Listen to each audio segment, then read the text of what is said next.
es la caza y la pesca y la recolección de frutos y semillas y raíces que constituyen la base de la alimentación. No hay otro tipo de actividad, pero ya para esa actividad, que desde el punto de vista actual parece muy estrecha y muy reducida, el ser humano no se las puede arreglar con sus propios medios, sino que tiene que recurrir a herramientas como cuchillos, hachas, lanzas, flechas. Y esto es lo que nuestra especie va a hacer, es la novedad que aporta a la historia del planeta. Pero entre esas técnicas hay una fundamental.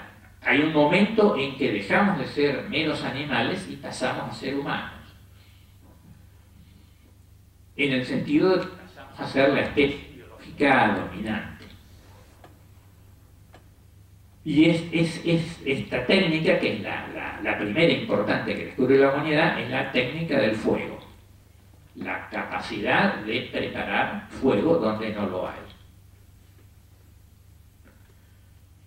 Esto sucede hace 1 millón de años, es decir, no es un descubrimiento del Homo sapiens, de nosotros, sino de gente parecida a nosotros, pero claramente distinta, de la cual nosotros descendemos. Y sabemos que existía ya esta técnica hace 1 millón de años por los restos arqueológicos que se han encontrado, que tienen esta fecha y se encontraron en China. El fuego es entonces la primera técnica y se dice, o dicen los antropólogos, que es la técnica que nos transforma en seres humanos, porque antes del descubrimiento del fuego nosotros éramos, si bien éramos cazadores, también éramos presa. Más presa que cazadores. Los enemigos principales de los humanoides, de los homínidos, eran los leones y los leopardos y los tigres, que simplemente nos cazaban y nos comían. El descubrimiento del fuego nos permite una defensa extremadamente eficaz, porque por suerte para nosotros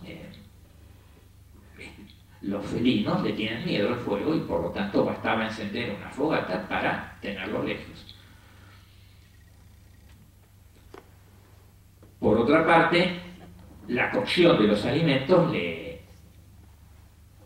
les quita la enorme cantidad de carga de parásitos que,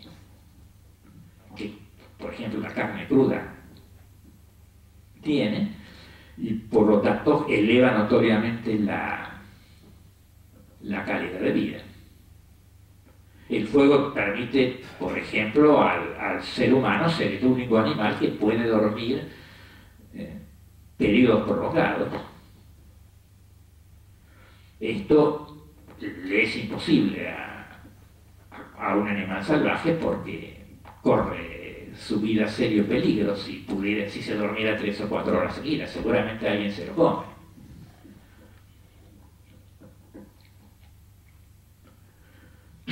Bueno, el fuego entonces es la primera gran técnica de la humanidad. Ese es el cambio más drástico en nuestra historia como especie biológica.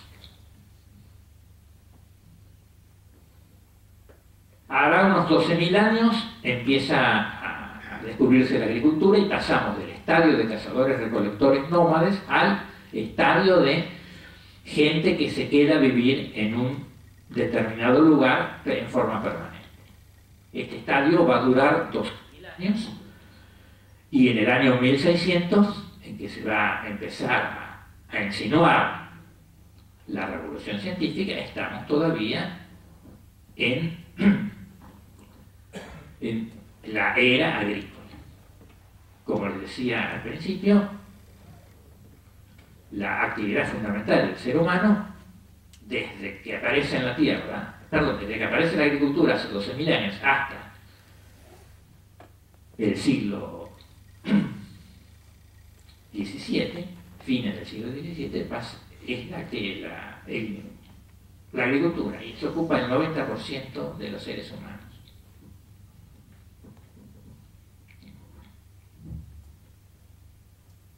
Las cosas van a empezar a cambiar entonces a partir del siglo XVII. El primer gran protagonista de este cambio es un profesor italiano, nacido en la ciudad de Pisa, formado básicamente en Florencia, y que después fue profesor en Padua, donde había estudiado varias decenas de años antes de Copérnico, y que se llama Galileo Galilei.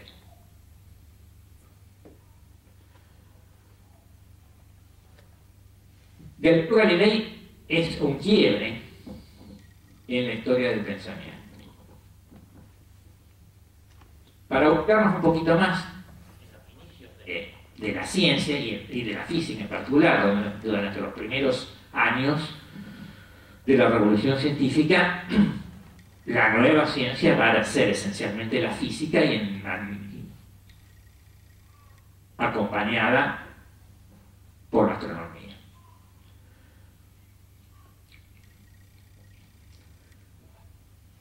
En el año 1600 se está empezando a salir de una época que en la historia de la cultura se llama el Renacimiento. Galileo es todavía un nombre del Renacimiento. El Renacimiento es un ciclo de la evolución del pensamiento humano que duró 2 siglos, más o menos entre el año 1400 y el año 1600.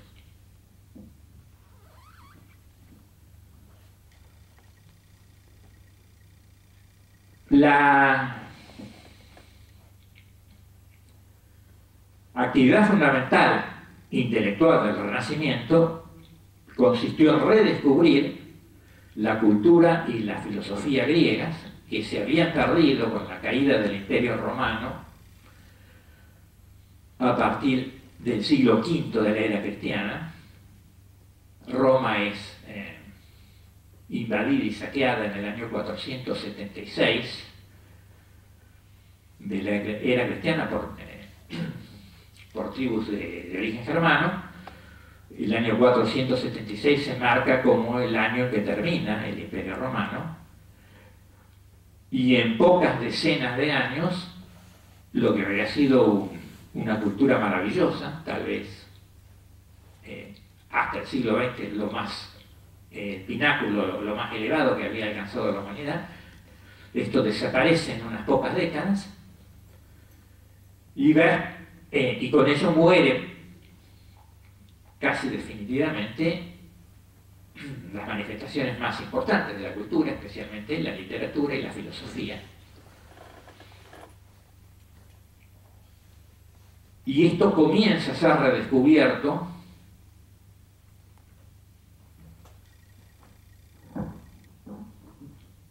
en un proceso lento que básicamente comienza con las cruzadas. No sé si se ubican, las cruzadas son el intento de la Europa cristiana de recobrar la Tierra Santa. Son algo más o menos del año 1200. Los países cristianos, básicamente Francia, Inglaterra y lo que hoy llamamos Alemania, que no se llamaba así en esa época, invaden Palestina y consiguen crear un reino cristiano en Jerusalén que duró 100 años.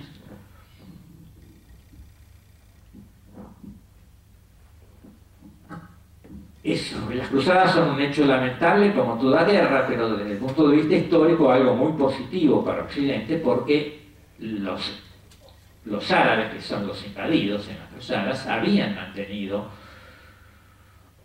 un buen registro de la cultura griega que los cruzados traen de vuelta a Occidente, generando una revolución cultural que comienza a hacerse tan importante para el año 1400 que oficialmente los historiadores deciden que entre 1350 y 1400 termina la Edad Media y comienza el Renacimiento. El El Renacimiento es una vuelta hacia atrás, una vuelta hacia el pasado, una vuelta a redescubrir el gran legado cultural de Grecia y de Roma. Lo que va a empezar en el año 1600 y durante todo el siglo XVII es algo muy distinto. Es dejar de mirar al pasado y en cambio mirar hacia el futuro. Esto parece absolutamente trivial hoy porque estamos condicionados por nuestra cultura a más que nada en el futuro. Lo importante para cualquiera de nosotros es lo que nos va a pasar mañana, no lo que nos pasó ayer. Pero no era la actitud del ser humano durante siglos. Precursor de este cambio de mentalidad que va a terminar con el Renacimiento e iniciar, se va a llamar la era moderna o la modernidad, es Galileo Galilei. Lo que caracteriza a la gente del Renacimiento es su amplio espectro cultural. Galileo, a quien hoy consideramos el primer físico, el primer astrónomo no clásico, el primer científico, es, sin embargo, como hombre del Renacimiento, alguien que se ocupa de escribir música, de la pintura, de la escultura, es un ingeniero que construye grúas en los muelles, es decir, hace un poco de todo, pero eso es lo típico de la gente del Renacimiento. La gran figura del Renacimiento, que seguramente todos ustedes conocen, es Leonardo da Vinci. Otra gran figura es Miguel Ángel Buonarroti.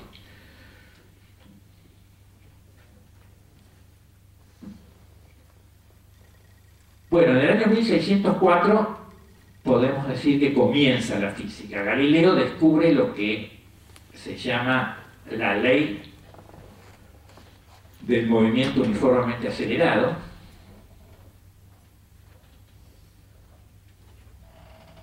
y podemos decir que ahí comienza la física porque aquí por primera vez se propone una ley de la naturaleza en forma de una ecuación. Y el primero que lo hace es Galileo.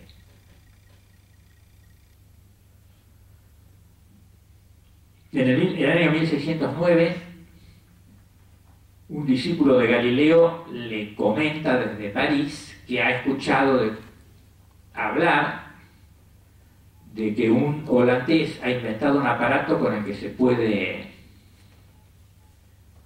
observar las cosas a distancia. Me da un poco de vergüenza hablar de cuestiones relacionadas con la óptica porque tenemos acá al profesor Garavaglia, que es un gran maestro de la óptica argentina y de América Latina realmente. Y entonces le pido perdón a él por hablar algo que tiene que ver con la óptica. Bueno, en el año 1609, entonces, por una carta Galileo se entera de que se han combinado un par de lentes de una manera que permiten ver las cosas bien de lejos. Con solamente esa noticia, él construye el primer telescopio. Él recibe la carta en mayo y en agosto ha descubierto los cráteres de la Luna. Y en pocos meses hace una serie de descubrimientos fundamentales. Descubre los satélites de Júpiter, 4 de ellos, los 4 más grandes. Encuentra montañas en la Luna. Encuentra estrellas que no se habían visto nunca porque son invisibles a simple vista. Para mejorar las cosas, en el 1609 aparece una nova. Una nova es una estrella que muere y al morir genera una explosión tan grande que se transforma en un fenómeno, si uno está suficientemente cerca de ella, un fenómeno espectacular en el cielo. No es algo muy frecuente que aparezca una nova, que se vea bien desde la Tierra.